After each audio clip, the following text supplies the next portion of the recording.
Le damos gracias por un nuevo, dele gracias a Dios por un nuevo día. Levante su mano, sea agradecido. Bendito Padre Celestial, te damos gracias por una nueva oportunidad. Te damos gracias porque tú eres bueno y para siempre es tu misericordia. Porque tú eres bueno. Aleluya. Tú haces llover sobre buenos, sobre malos, sobre justos y sobre injustos. Mira el corazón del pueblo. Mira a todos aquellos que van a escuchar la palabra en este día. Bendice, Señor, como dice el libro de Isaías, oíd costas lejanas. Oíd costas lejanas. Palabra del Señor. La palabra de Dios se mueve velozmente, dice la Escritura. Y son en estos tiempos especiales en los cuales Él llega a cualquier lugar donde hay gente que quiere escuchar la palabra.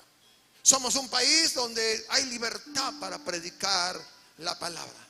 Señor, úngela. Unge tu palabra y no tornará vacía.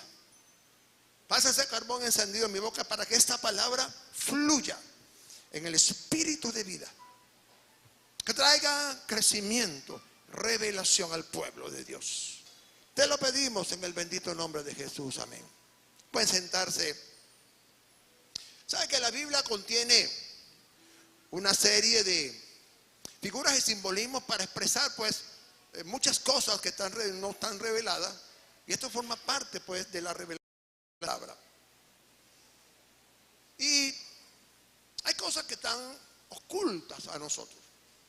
De hecho, el apóstol Pablo dice que son de mayor importancia las cosas que no se ven que las que se ven. Algunos enseñan que existen verdades paralelas mediante las cuales podemos explicar algunas cosas de la Biblia. Y esto nos permite ver mucho más allá de las cosas naturales. Y en ocasiones nos permiten utilizarlas como analogías en el sentido literal, no figurado, para revelar la condición espiritual de una nación, de una persona, de un creyente. Revelar el mundo espiritual que interactúa fuera del alcance de nuestros ojos. El relato bíblico nos dice que Israel siempre ha sido una nación de dura cerviz, que muchas veces se olvidó que Dios es el benefactor por excelencia de la humanidad y de ellos como pueblo de Israel. Y algo importante es que Él es el proveedor de todas las cosas. Como lo dije al inicio, Él es el dador por excelencia. Él hace llover sobre justos y sobre injustos, cada día y en cada lugar. Ahora, el agua y el fuego son elementos que han existido en el contexto de la vida humana. De hecho, el descubrimiento del fuego, igual que el descubrimiento de la rueda, cambiaron la historia de la humanidad. Israel se vio envuelto en una situación muy crítica como nación y como pueblo, cuando un día les faltó la lluvia. Y recordemos que Israel era un país meramente agrícola, y la falta de lluvia pues era terrible. Hoy 2023, uno de los fenómenos más tremendos que está viviendo el mundo entero es la escasez de agua por primera vez en la historia de la humanidad, a tal punto que el agua se cotiza hoy en la bolsa. Hoy el mundo, si usted no está bien documentado, el mundo hoy está muy preocupado, hay una gran preocupación porque la escasez de agua y no la del petróleo pudiese desencadenar una de las guerras más terribles sobre la historia de la tierra. Y esto congruente con la narrativa del libro de Apocalipsis. Israel había caído en una debacle espiritual tan profunda, porque se extraviaron de buscar a Dios con genuino corazón. Y entonces la reina Jezabel toma posesión del reino del rey Acab, y junto a él levanta un sistema ocultista e idolátrico, para el cual 450 sacerdotes de Baal y 400 para Acera. Y esto introdujo a la nación un gran oscurantismo espiritual. Cuando usted ve las naciones de hoy, en las naciones, muchas naciones de la tierra, incluyendo la nuestra, que ha caído pues en esta debacle espiritual, donde aún el corazón del creyente ha mermado en su búsqueda de Dios. Cuando vemos entonces la gran sequía que muchos países sufren, y Venezuela sufrió también en un tiempo una gran sequía, vemos entonces que esto es una analogía o un paralelismo de lo que ocurre en el mundo espiritual. Pablo dice que las cosas que no se ven son más importantes que las que se ven. Ahora, ¿cómo hace Dios para resolver el problema de esta nación y de su pueblo? Levanta un profeta de la ciudad de Tisbe, a Elías Tisbita, capítulo 17, verso 1 del libro de Reyes, Primera de Reyes. Dice, y entonces Elías Tisbita, que era de los moradores de Galat, dijo a Acab: vive Jehová Dios de Israel, en cuya presencia estoy, no habrá lluvia ni rocío en los próximos años por mi palabra. ¿Qué dijo? Por mi palabra. Las palabras de los profetas, hermanos, son sentencia. Cuando un profeta, por revelación de Dios, establece un decreto por la palabra profética, no hay nada que los pueda remover, sino otro decreto del mismo profeta. Elías era el profeta de Dios, y como tal fue levantado para atacar a ese principado representado en la reina Jezabel, un principado de control en una nación, y para dar término a un tiempo espiritual donde el paganismo y la idolatría habían llevado a la nación de Israel a una gran debacle espiritual. Elías era un profeta único, extraordinario. Es el único que ha dicho en la Biblia: vive Jehová en cuya presencia estoy. Y así, vive Jehová en cuya presencia estoy, se presentó ante el rey Acab. Es la unción profética de un hombre de autoridad de Dios, con la capacidad y la autoridad para cerrar los cielos y ponerlos de bronce, y poner los cielos, el suelo de hierro, para que no produjera nada. Cerrar los cielos. Esto estaba representado en una gran sequía, porque al cerrarse los cielos no llueve, y entonces vemos que la tierra sufre, los animales mueren, el hombre padece de sed.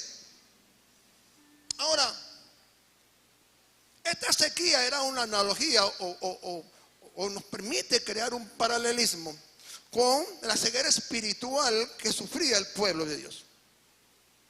Entonces, Dios envía a un profeta con tremendas credenciales, porque algo que precedía a Elías era el fuego.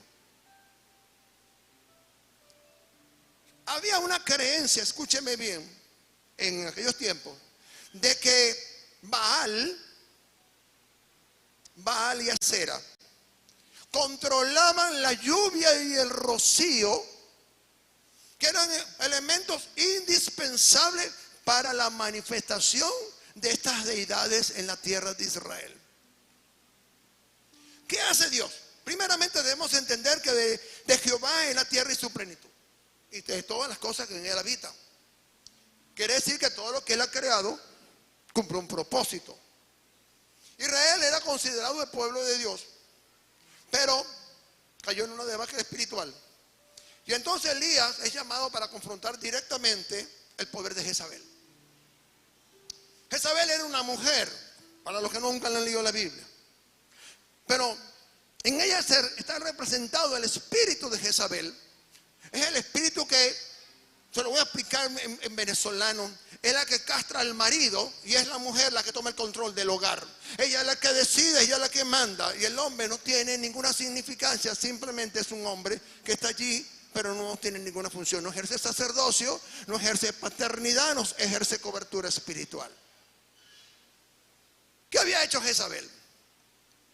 Perseguido y matado a todos los profetas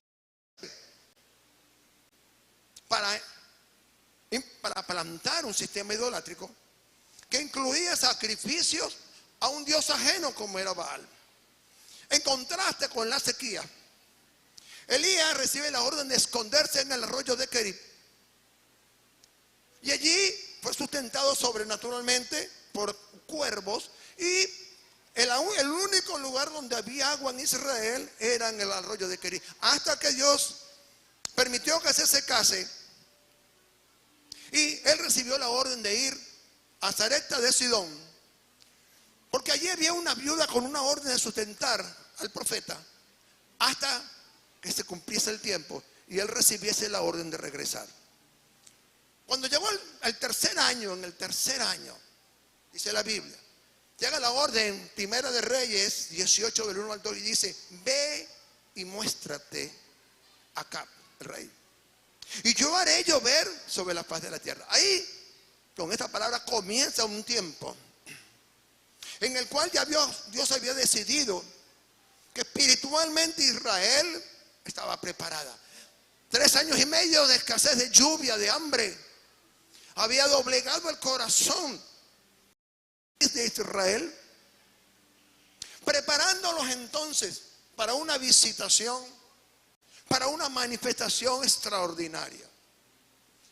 Ahora, Israel dependía de las lluvias, como dije, después de 3 años y medio de una sequía natural. La sequía espiritual también estaba a punto de cesar. Ahora, las palabras del profeta trastornaron no solamente el mundo espiritual, sino el mundo físico. Lo cual, lo físico, la sequía en el monte, en las plantas, la tierra estaba árida. Era muy significativa y concordante con la sequía espiritual de la gente. Pueblo, uno de los grandes problemas que dejó el COVID-19 es que más del 50% de los creyentes abandonaron las iglesias. Pareciera que se les olvidó en que han creído. Parece que la fe fue menguada. Esta es una palabra que es actual para este tiempo. Dios diciéndole a su pueblo: quiero visitarte, quiero establecer sobre ti, sobre tu nación, cosas nuevas. Pero necesito mi pueblo para intervenir en la nación.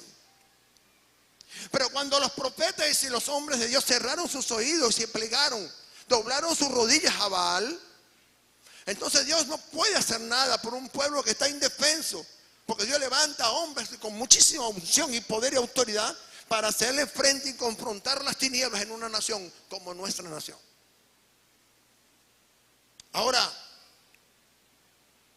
el texto bíblico enseña que pasado el tiempo, 3 años y medio, yo haré llover sobre la tierra. ¿Qué ha pasado en nuestro país Venezuela en estos últimos 3 años y medio? ¿Qué ha pasado sobre Sudamérica en los últimos 3 años? Si nosotros no estamos al día, no podremos responder estas preguntas. ¿Qué ha pasado durante 3 años y medio en tu familia, en tu economía? ¿Por qué ha mermado tanto las bendiciones? ¿Cómo está tu altar? ¿Cómo está tu búsqueda de Dios? ¿Cuál es lo que dice Ageo 1:10, si no me equivoco, o 2:10? Por esta razón cerré los cielos. Por esa razón cerré los cielos y ordené a la tierra que no produzca nada. Ahora, cuando llega el momento, Dios da una orden al profeta. Envía pues ahora y congrégame a todo Israel en el monte Carmelo. Y además 450 profetas de Baal y los 400 profetas de Acera, que comen en la mesa de Jezabel. Uno de los grandes problemas de los hombres de Dios es comer en la mesa de Jezabel. Uno de los grandes problemas del sacerdocio real que Dios ha establecido en una nación es comer en la mesa de Jezabel. Es comer, como dice la Biblia en el Salmo, sentarse en la mesa de los escarnecedores.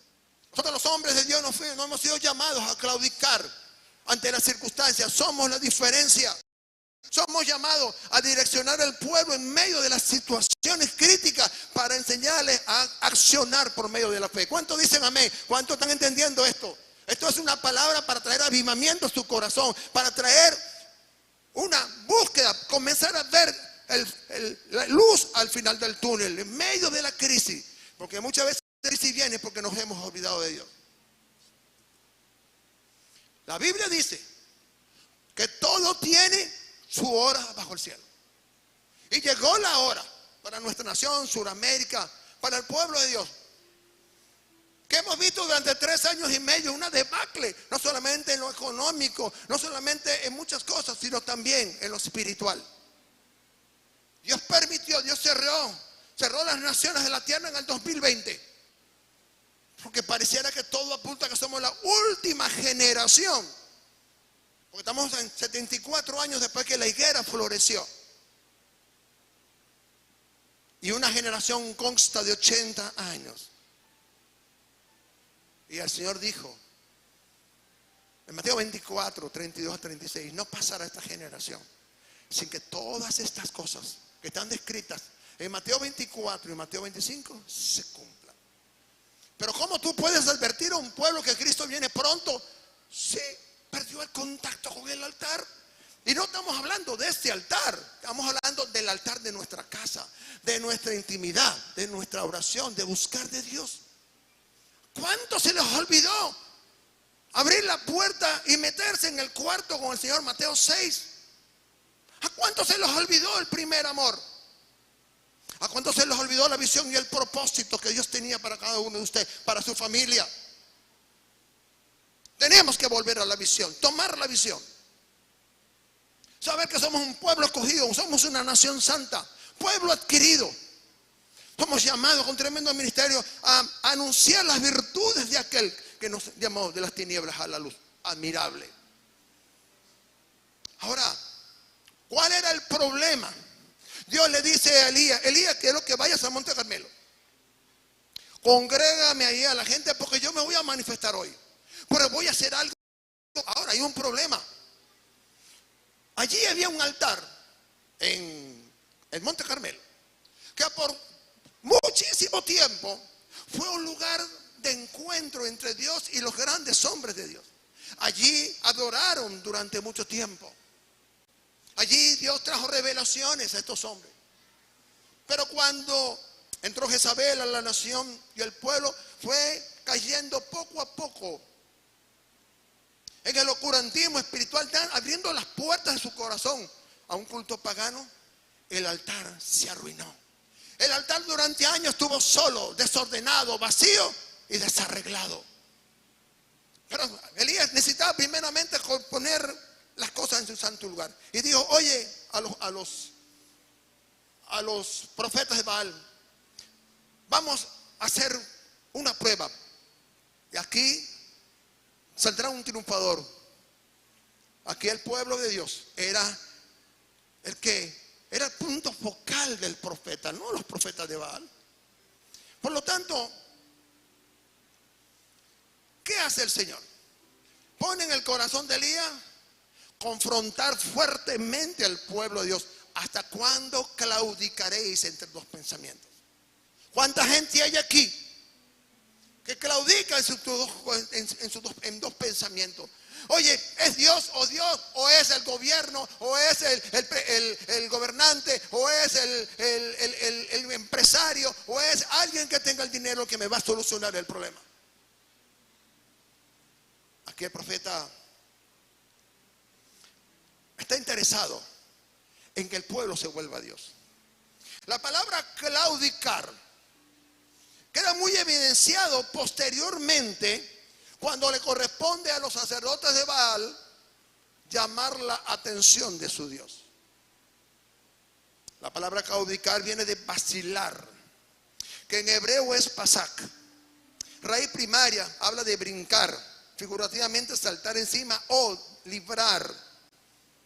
Vacilar también literalmente es cojear, danzar, pasar, quedar cojo, saltar. Ahora, mira el contraste. En lo alto del Carmelo, 450 sacerdotes de Baal, 400 de Acera y un solo profeta, Elías, el profeta de Dios. Y un pueblo expectante. ¿Qué hará el profeta? Porque ¿cree que el profeta la gente lo miraba con cariño? No, mano, por tu culpa tengo 3 años y medio que no bebo agua. Por tu culpa tengo 3 años y medio pasando calor. ¿Aló? ¿Querían al profeta? Nadie lo quería.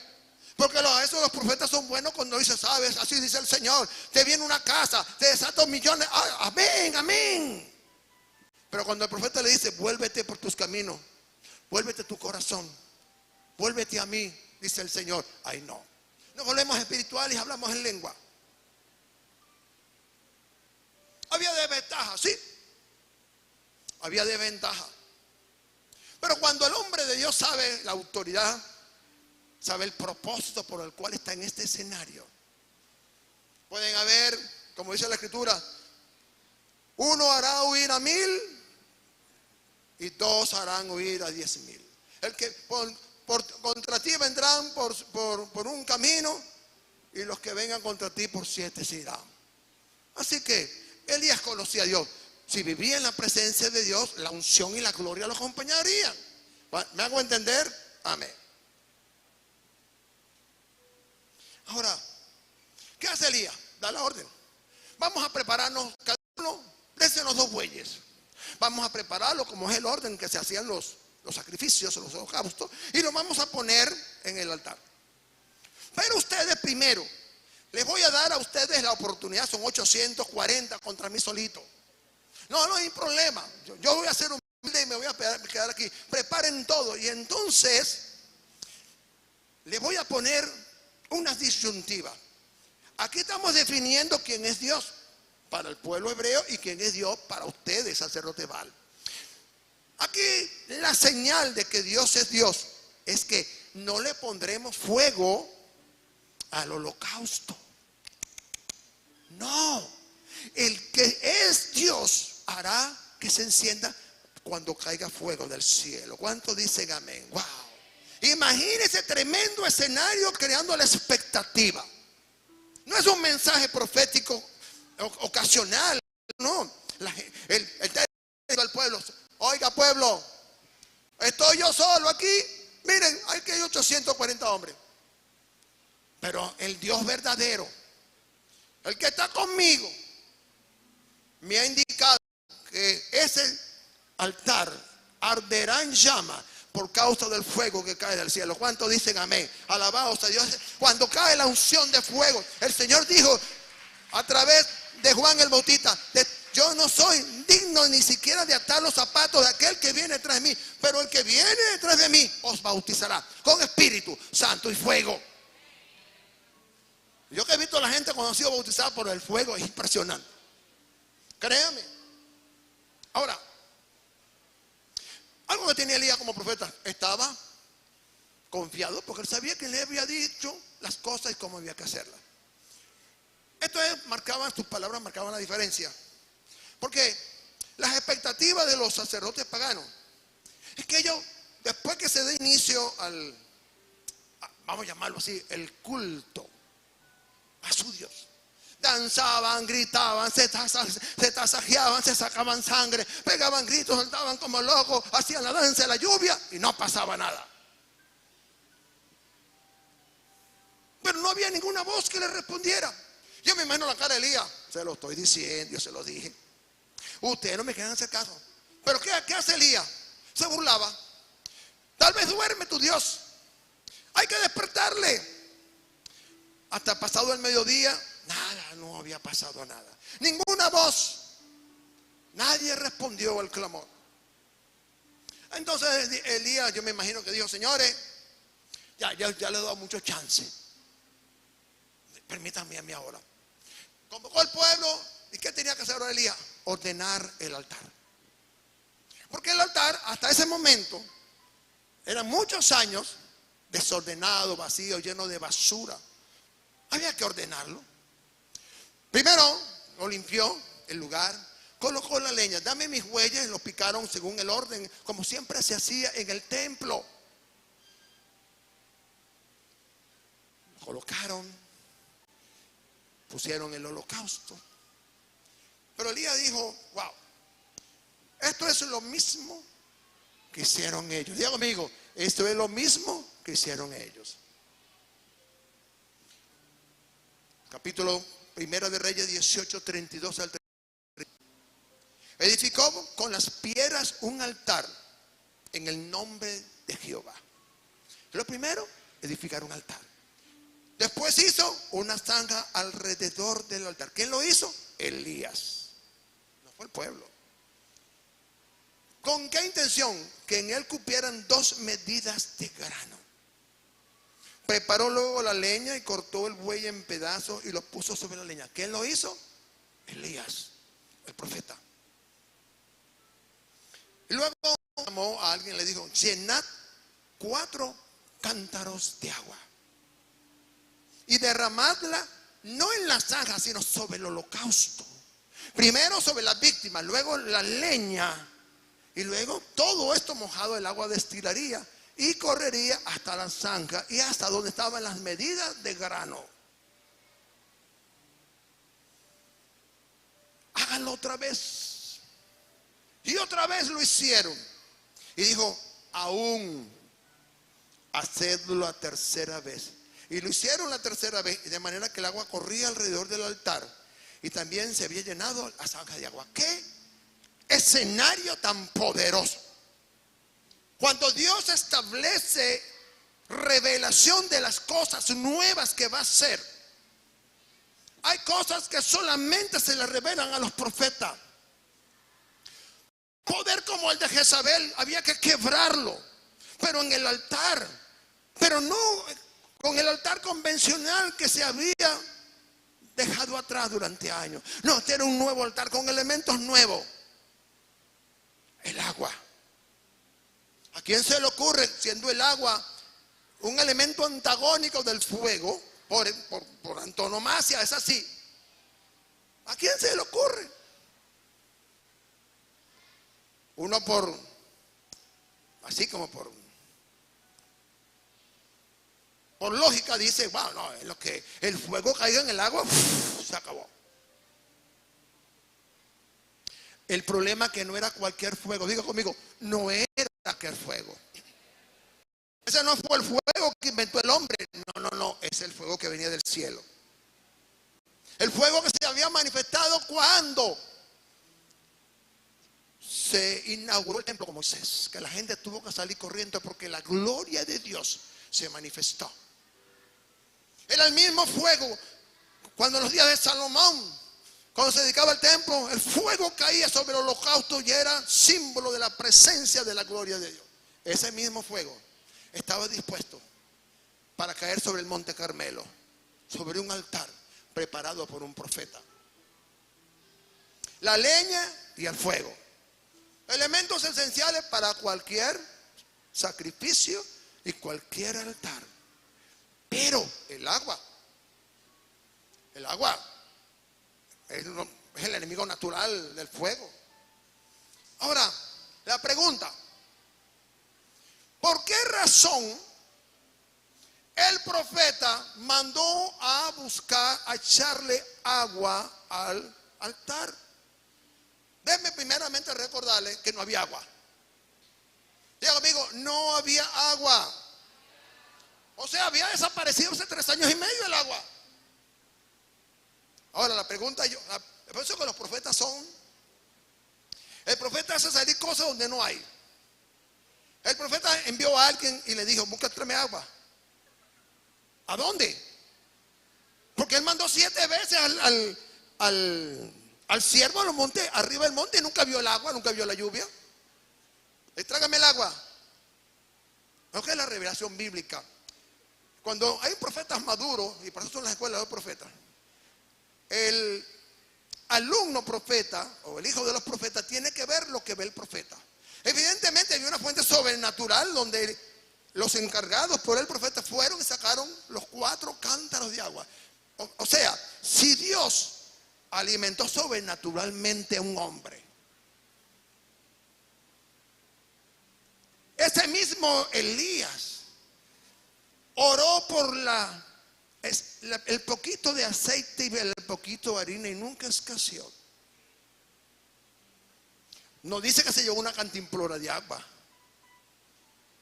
pero resulta que él estaba en el Monte Carmelo, donde por muchos siglos hubo agua, porque allí se manifestó Dios de haber salido de Egipto el pueblo de Israel. No era cualquier lugar, era la cumbre del Carmelo. Dios le dijo a Moisés: prepárame el pueblo, llévamelo al Monte Carmelo, porque allí voy a hablar con ellos, me les voy a manifestar, me escucharán. Cuando eso pasó, por supuesto se asustaron, le dijeron: Moisés, Moisés, habla por nosotros, no queremos morir. En ese mismo lugar, siglos después, había un pueblo que había perdido la visión de Dios. O sea, había perdido la presencia del Dios vivo. Aleluya. Ahora, ¿qué dijo Elías? Saquen agua, echen abundante agua. O sea, por eso cuando la profeta le dice cosas a los más allegados, le dice cosas que son como locura, en el sentido de que no cabe aquí. Pero ¿cómo? ¿No está viendo que no tengo nada? Te estoy diciendo que sí, pues yo lo estoy viendo. Sí, pero ¿cómo? Échale una vez 4 cántaros de agua. Yo me imagino la gente con esa sed. Este profeta, si tiene con esta sed que tengo, wow, Dios mío, y viendo con el agua fresca y ese rolo de sol, vayan y busquen 4 cántaros más, bueno, se lo echaron. Qué desperdicio, diría Judas. Wow, qué desperdicio, diría Judas. Wow, con tanta sed pudiésemos vender cada tarrito de agua, le sacábamos por lo menos 100 o 500 dólares. Alabado sea Dios. Y entonces la gente iba echando el agua y una vez más 4 cántaros de agua, hasta que todo estaba lleno de agua. ¿Quién podría prender una leña de esa? Se parecen unos amigos míos que me inventaron una parrilla hace cierto tiempo.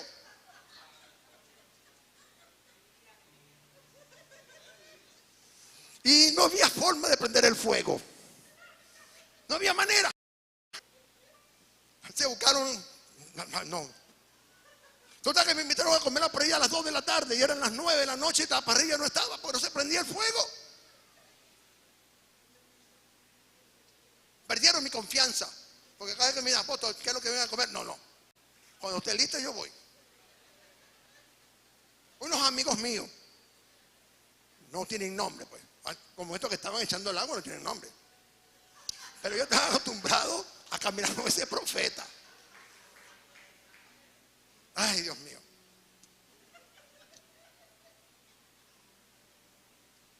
Ahora, cuando llegó la hora del sacrificio, diga conmigo: cuando llegó, dame una musiquita ahí.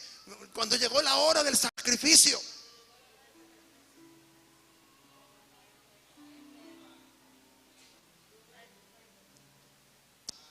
Cuando llegó la hora del sacrificio.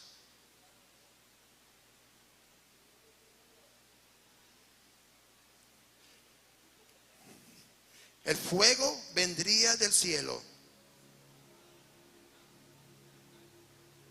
Imagínense que Elías tuviese este fondo musical.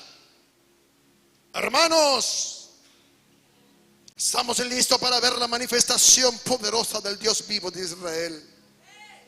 Oh, mirad el agua que está en el templo, allí en el altar. Es imposible que fuego humano lo pueda prender, pero yo os estoy diciendo que fuego del cielo caerá y arderá la leña.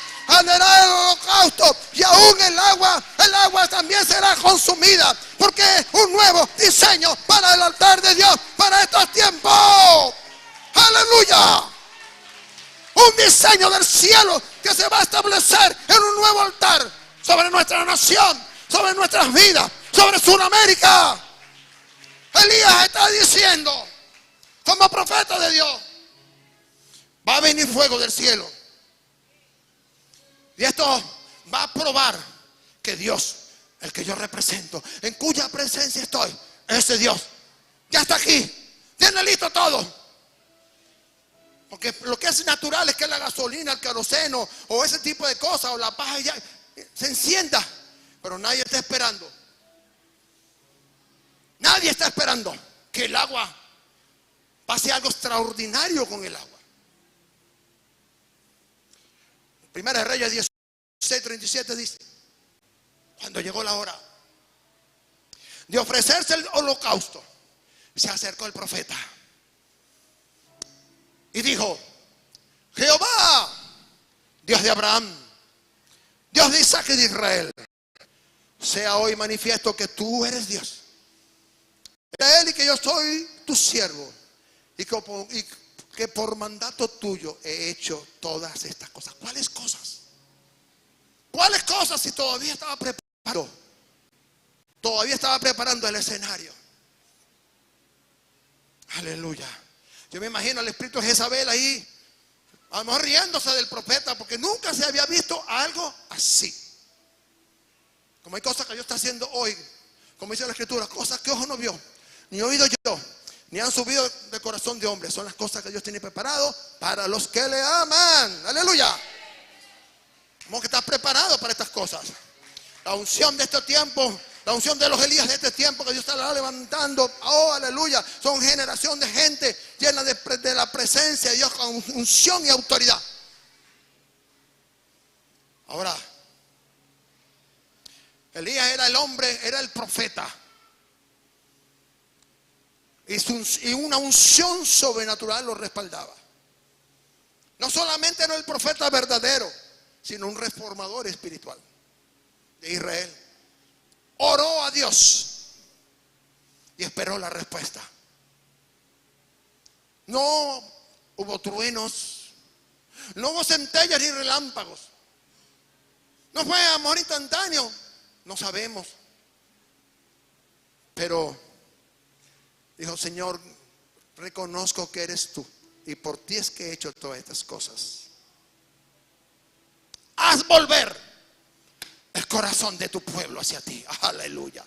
Haz volver el corazón de tu pueblo hacia ti, que eres el Dios vivo de Israel, aquel que nos sacó de la tierra de esclavitud de Egipto y nos hizo prometer la tierra de Canaán. Haz volver su corazón a ti, Señor. Wow. Había una diferencia. El agua en el altar, todo estaba mojado. ¿Sabe? Siempre el fuego estuvo presente como una manifestación de la aceptación de un holocausto o un sacrificio en el altar del templo. Pero el agua, ¿qué significaría el agua en ese momento cuando había tanta sequía? Ahí está un detalle, dicen los argentinos. Los amigos míos, estuve en Argentina también, ¿no? No les voy a decir muchas cosas pues que dicen allá, ¿no? Pero ese es un detalle. Es que el agua fue como en medio de la sequía. Es como un toque especial de Dios en aquel glorioso momento. Porque a partir de ese momento es que iba a ser restaurada la lluvia. Ahí comenzaba el milagro de Israel.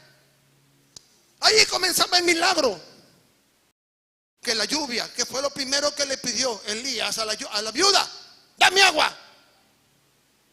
Era la moneda de transacción para habilitar, aleluya, lo sobrenatural. Wow, es un toque refrescante. En un ambiente tan seco, era la nota para aquel glorioso momento. 3 años y medio no había llovido. Yo me imagino, véalo. Todo el mundo con los ojos puyúos, decimos los venezolanos, mirando el agua.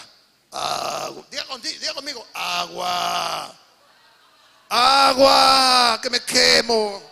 Hace calor, dame agua. Y el agua allí, impávida, quieta, esperando su momento de manifestación. Era el momento donde el agua iba a ser primordial en este sacrificio, en este holocausto, en este altar. Todavía no se vislumbraban las lluvias. Entonces, todo esto iba a culminar con una nube. Primera de Reyes 18, 36, 37. Y entonces cayó fuego del cielo y consumió el holocausto, la leña, las piedras, el polvo, y aún lamió el agua. Esta es una de las cosas más poderosas de este altar. Como el fuego consumió, pero el agua la lamió, se lo disfrutó. Como queriéndole decirle, sabe, este es el frescor que traigo para este tiempo, para mi nación. Esto es la frescura de mi presencia que traigo para esta nación, para este tiempo, para este nuevo año 2023. Es una gloriosa manifestación que jamás hemos visto, pero que estamos a punto de verla. Habla de un refrigerio espiritual. Alabado sea Dios. Oh, gloria a Dios. Dios es un Dios de detalles.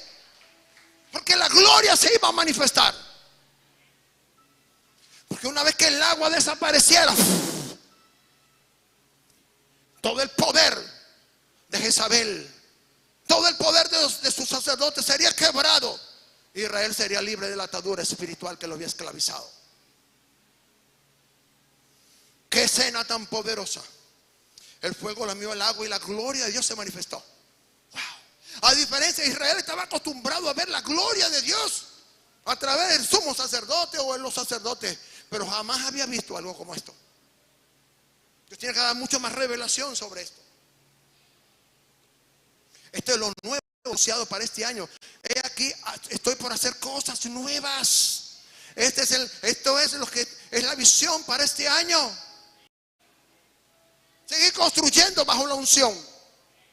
Edificar una iglesia apostólica. Levantar una generación de gente entendida como los hijos de Isaacar, entendidos en los tiempos que vivimos. Saber cuándo es la visitación de Dios a nuestra familia o a nuestra nación. Entonces el Dios de Abraham, Isaac y Jacob se manifestó con fuego. Respondió la voz del profeta, inaugurando un nuevo altar en Israel. Alabado sea Dios. Necesitamos que Dios inaugure un nuevo altar en nuestra nación, Venezuela. Que Dios inaugure poderosamente un nuevo y poderoso altar en nuestra nación, Venezuela. Que sea restaurada su presencia en nuestra tierra venezolana. Aleluya. Que la sequedad espiritual cese hoy por decreto de Dios a través de sus profetas. Aleluya.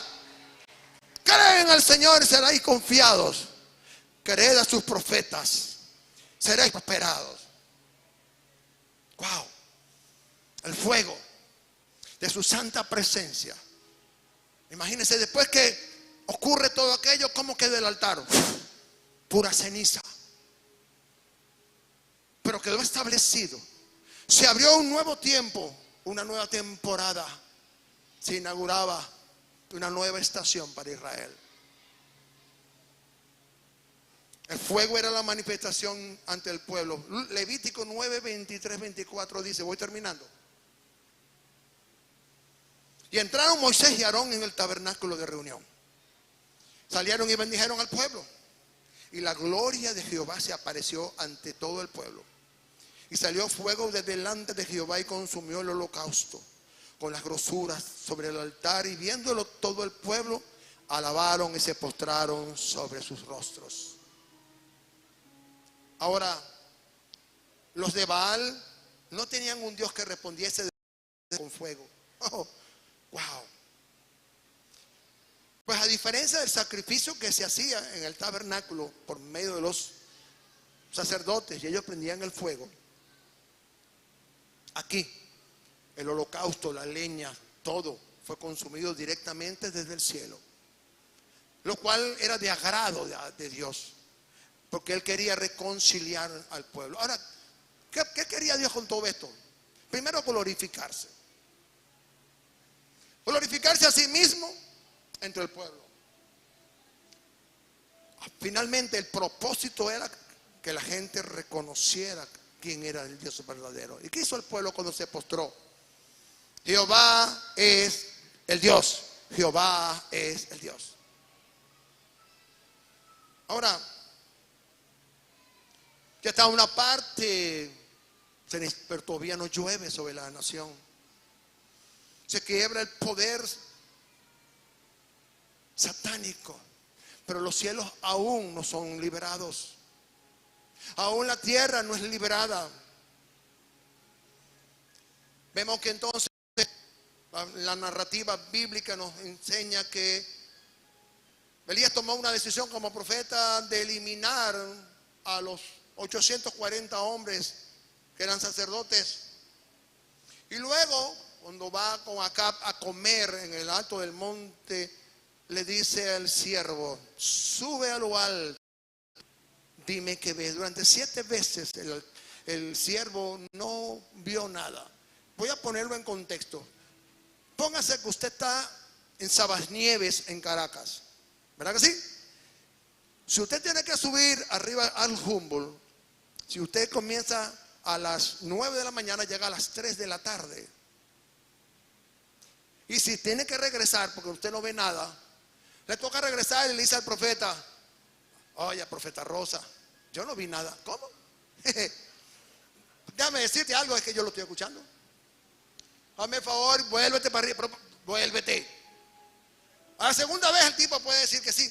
Tercera, cuarta, quinta, sexta vez, mayo, a la séptima vez el tipo va gateando para allá arriba. Pero de repente cuando llega arriba dice que ese profeta, así como venía la muchacha hace rato, pues subiendo a la escalera, que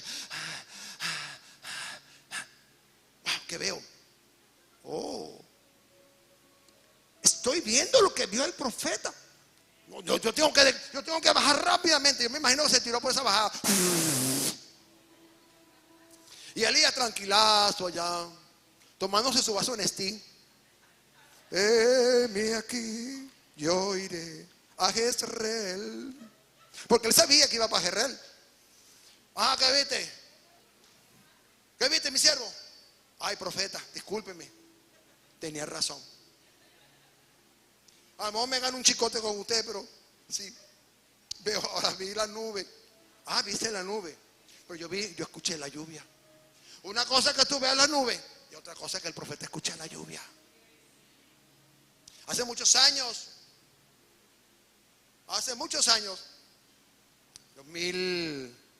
1999, me invitan a una boda. Lo he contado algunas veces, pero forma parte del contexto de esto para ir cerrando. Me invitan a una boda y vamos. Y de repente, uno bonito, arregladito, la profeta arregladita, vamos por una boda. Y uno no quiere despeinarse, nada. Que se le corra el maquillaje a la profeta, no, nada. Y entonces voy con un profeta. Y empieza a lloviznar y le digo al profeta: oye, fulano, está llovinando, ata la lluvia. Señor, en el nombre de Jesús, ato la lluvia. Cesó. Y estamos en la fiesta y todos los que se están casando, está la rumba prendida, y escucho una voz que me habla. Y me dice: ¿tienes la lluvia atada? Porque a veces usted piensa que son cosas de uno. Pasa rato, sigue la charanga allá adentro. Así se hablaba en mis tiempos de antes, ¿no? Y vuelvo a escuchar la misma voz, un poquito más seria: tienes la lluvia atada. Le digo al profeta: oye, profeta, la voz me sigue diciendo que tengo la lluvia atada. Bueno, desátala. Dígalo así: desátala. Yo he enseñado aquí que cuando está en mi ciudad esa lluvia tormentosa, yo les he enseñado a orar y a reprender el aluvión de la ciudad, pero no atar la lluvia. Un día, un amigo mío que está aquí, tiene una hija que toca el teclado. Le tocaba venirse de la otra ciudad de Guayana para acá. Y dice, y quería llover. Y él dice, papi, ¿tú me permites orar por la lluvia? Porque yo no me quiero mojar. Y el apóstol dice, sí, como no, ora. O sea, como él es espiritual, él cede esa posición, ¿verdad? Oye, hija, por favor, no faltaba más. Y ella oró, Padre, en el nombre de Jesús, yo no me quiero mojar, papá. Y la lluvia se abrió. Oye, papá, sí funciona. Amén. Yo, Señor, voy a orar con la lluvia cuando yo me vaya. Año 2 de diciembre del 1999. Cuando salí de la fiesta, desaté la lluvia en un rocío. A los 2 días, usted sabe lo que pasó en Venezuela, ¿verdad? ¿Se acuerdan? Una de las lluvias más terribles. Igual que con la vaguada del 2010. A las 11 de la mañana estaba una difunta pastora nuestra, el cielo completamente sin nubes, y le digo, escucho la lluvia. Escucho la lluvia caer. Y fue lo que cayó la vaguada del 2010.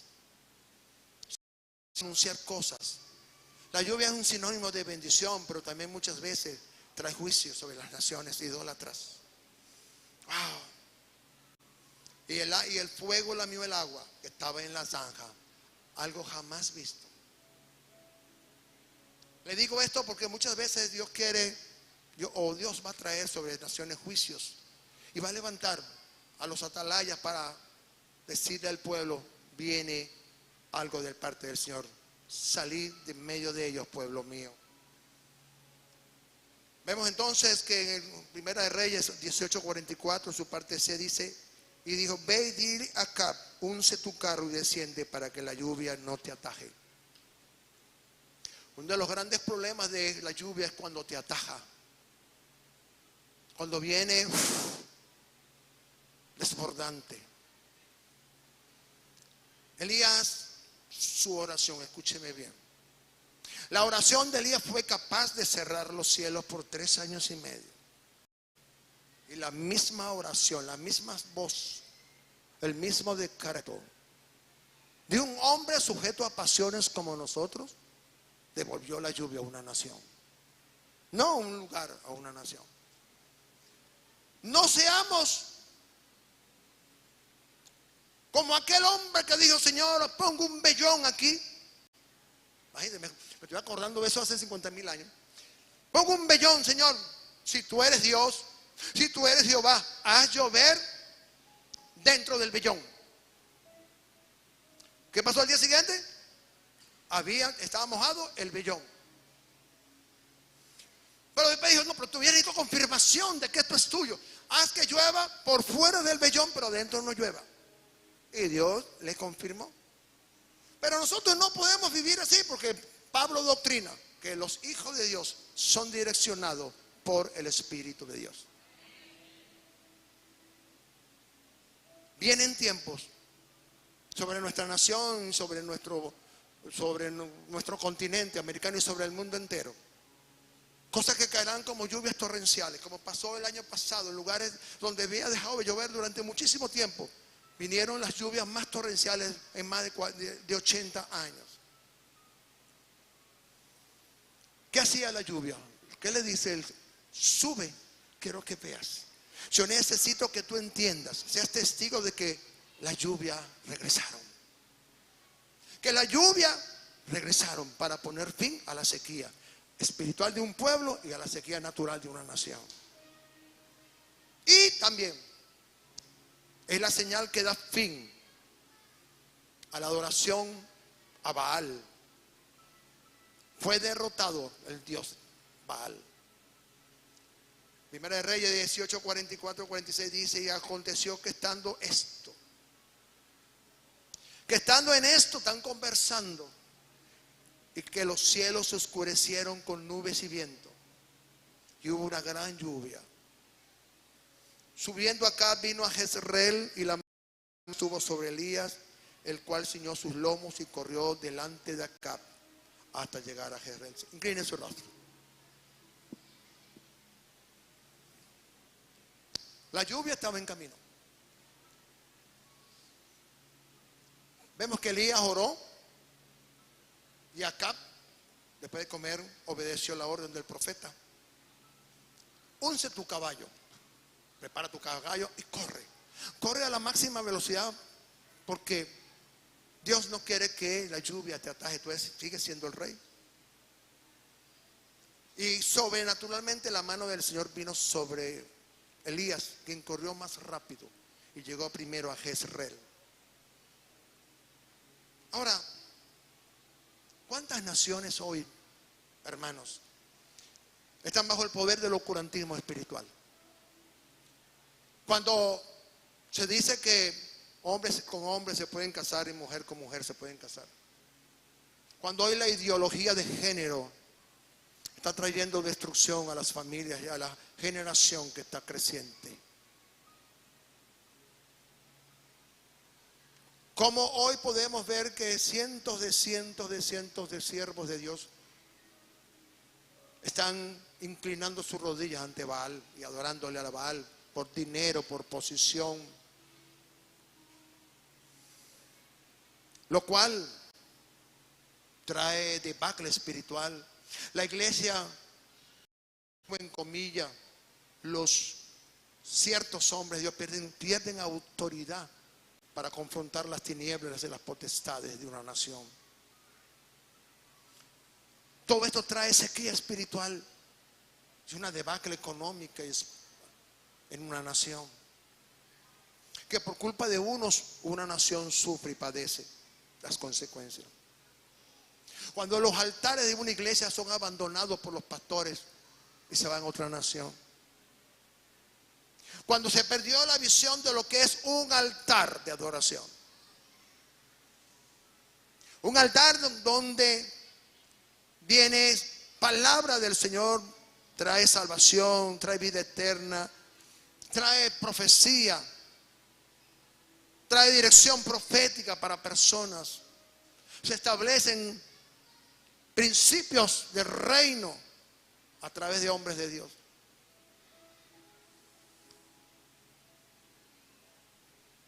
Muchos han abandonado el altar de Dios. No este altar, sino el altar de su corazón, que se han extraviado por el dinero y han colocado en su corazón a un ídolo llamado Benjamin Franklin.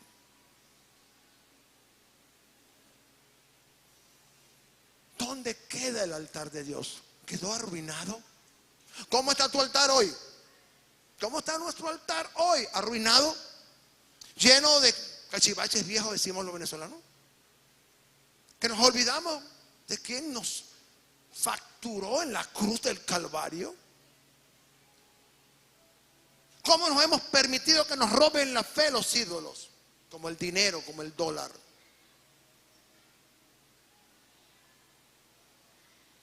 ¿Cómo quedó nuestro altar? ¿Cómo está el altar de nuestra nación, Venezuela? El llamado de Dios es volver al altar, edificarlo, arreglarlo y colocar el holocausto sobre la leña. Un día Dios le dice a Abraham: quiero que me entregues tu único hijo, a quien más amas. Ve al monte que yo te diré. Y dice que salió con Isaac. Isaac llevaba la leña en el hombro y llevaba el fuego. Y llegado al tercer día, dice que Abraham alzó los ojos al monte y dijo: ¿quién es? Y entonces le pregunta Isaac, tipo de Cristo: Padre,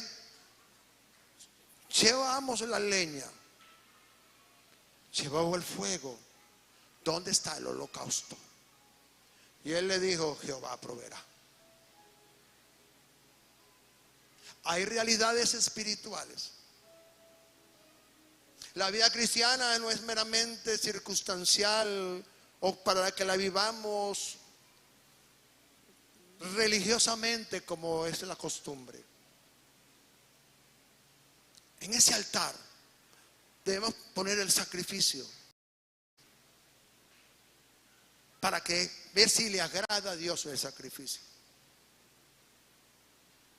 El fuego habla de nuestra vida espiritual.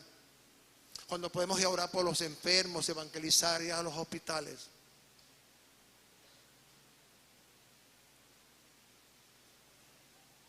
Muchas cosas, iglesia, han pasado los últimos 3 años y medio.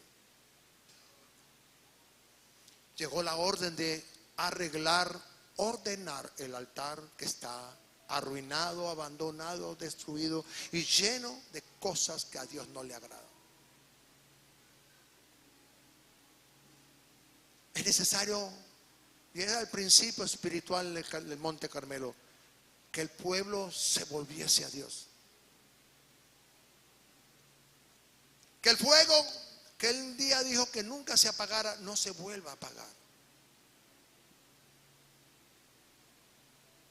La sequía habla de la aridez de nuestras vidas, que ya no oramos, no leemos la palabra y casi no nos congregamos, que cuestionamos muchas cosas a Dios. ¿Sabe? Hay cosas que deben ser activadas y desactivadas por el profeta.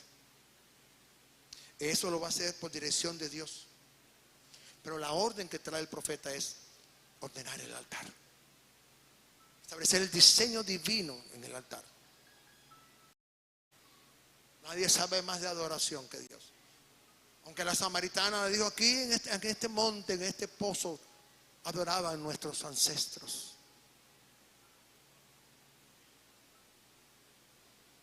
Imagínense. Yo soy descendiente italiano y allá la Madonna es Santa Madonna.